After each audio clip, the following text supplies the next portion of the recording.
मैं दीपक पाठक, चुनौती 24 इंडिया में आप सभी का स्वागत है। हम खड़े हुए हैं उत्तराखंड के नैनीताल जिले के एक हल्दूचौड़ गांव में, और यहाँ पर आने का मुख्य कारण था कि आप देश में देख रहे हैं, प्रदेश में देख रहे हैं कि नशा बहुत ही स्तर से बढ़ता जा रहा है, और नशे को लेकर के कई घर बर्बाद हो रहे हैं और कई युवा बेरोजगार भी हो रहे हैं। पढ़े लिखे लोग जो युवा हैं वो नशे की ओर बढ़ रहे हैं और वो बेरोजगार हो रहे हैं, उनके घर वाले परेशान हैं।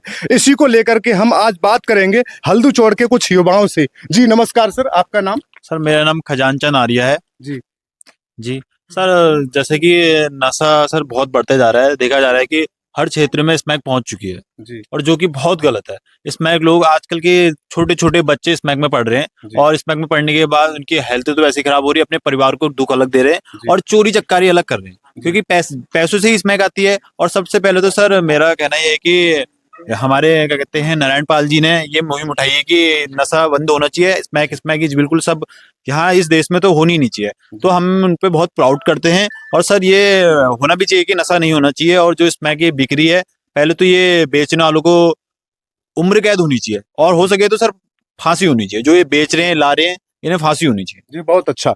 हम आपको बता दें, आज नशे के खिलाफ, नशे के विरोध में यहाँ पर एक गोष्ठी रखी हुई थी। उस गोष्ठी का मुख्य कारण क्या था? आपका नाम क्या है? सर नमस्कार, मेरा नाम सचिन फुलारा है। मैं निवर्तमान छात्र महासंघ का उपाध्यक्ष हूँ। जी, इस गोष्ठी का मुख्य कारण क्या था? सर ये है कि युवाओं को नशे से दूर करना, ये हमारा मुख्य कारण था। और सर मैं कहना चाहूंगा कि जैसे हमारे क्षेत्र में शराब बहुत बिक रही है और उसमें ये जो एक्ट है वो तेज होने, जैसे एनडीपीएस एक्ट होता है क्या कहते हैं इसमें, वैसी एक्ट शराब के लिए भी होनी चाहिए। और दूसरा जो मुख्य हमारे क्षेत्र में बढ़ता जा रहा है वो नशा है। ये ऐसे चपेट में हम ले चुके हैं हमारे युवाओं को कि इसमें युवा बाहर नहीं निकल पा रहा है, और कहीं ना कहीं इसमें क्या कहते हैं पुलिस भी कहीं ना कहीं उतनी अच्छी रूप से कार्रवाई नहीं कर पा रही है।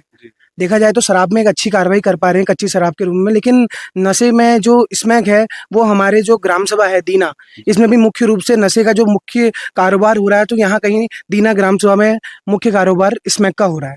अच्छा। और जानकारी भी है, प्रशासन को जानकारी भी है और कई बार कोशिश करती है, लेकिन उस रूप से सफल नहीं हो पा रही पुलिस जिस रूप से होना चाहिए। जी। तो हमारा आपके चैनल के माध्यम से पहले मैं आपको धन्यवाद भी करता हूं, और मेरा आपके चैनल के माध्यम से अनुरोध भी है कि इसको क्या कहते हैं बृहद रूप में इस अभियान को चलाना होगा, जिससे युवाओं को हमने नशे से दूर करना होगा। जी जी सर, आपका नाम? नमस्कार सर, मेरा नाम है राजू चौहान। जी। मैं तो पहले ये कहना चाहूंगा, जो ये नशा वशा कर रहे हैं, जो नशा बेच रहे हैं, सबसे पहले इनका अभियान चला जाओ। पुलिस प्रशासन को इसमें हमारा साथ देना चाहिए। सबसे पहले इनकी फैमिली को, क्योंकि इनकी फैमिली इनकी सपोर्ट में है। इनसे अगर हम पकड़ने जाए, कुछ करने जाए, सबसे पहले इनकी फैमिली आगे आती है। फैमिली आगे आती है, कहीं चौकी जाओ या कहीं हम इनकी कंप्लेंट करते हैं तो वहां से हमें कोई रिजल्ट नहीं मिलता है, हालांकि हमें उल्टा वापस आना पड़ता है। और भाई ने जो कहा मैं इनके समर्थन में हूँ, जो इन्होंने कहा है इनके समर्थन में। और एक सवाल मेरा और है आप लोगों से, क्या आपको ये जोश कैसे आ रहा है कि हम इस मंजिल को पूरा करेंगे, इस नशे के विरोध में हम जाएंगे, कहां तक जाएंगे? तो आपको किससे प्रेरणा मिलती है? अभी हाल में हमने बीच में फेसबुक में नारायण पाल जी का एक वीडियो देखा था जी। जिसमें पहले उन्होंने स्पष्ट रूप से कहा था कि यहाँ स्मैक बिक रही है, हम ये घर गिरा देंगे।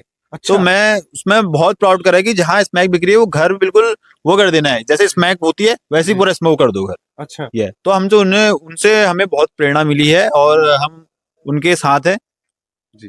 सर युवाओं के प्रेरणा स्रोत के रूप में नारायण पाल जी आज आगे आ रहे हैं, और कहीं ना कहीं हमें भी मजबूती मिलती है क्योंकि वो हमारे साथ खड़े हैं और हर समय खड़े हैं। मैंने कितने बार देखा है कि आप गोलापार का अमित मौर्य का हत्याकांड देख लें, उसमें भी उनने जब तक दोषियों को सजा नहीं लाई तब तक वो पीछे नहीं हटे और हमेशा खड़े रहे।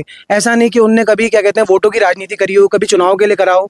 अगर वो किसी भी मुद्दे को पकड़ते हैं तो हमेशा अंत तक खड़े रहते हैं। ये उनकी बहुत अच्छी बात है और मैं उनसे बहुत क्या कहते हैं मुझे प्रेरणा मिलती है और हमें आगे आने का भी बहुत मन करता है उन जैसे लोगों की वजह से। जी धन्यवाद। और युवाओं के एक लाइन है, वही मैं कहना चाहूंगा, मंजिल मिले ना मिले ये तो मुकद्दर की बात है, मंजिल मिले ना मिले ये तो मुकद्दर की बात है, अगर हम कोशिश ही ना करें ये तो गलत बात है।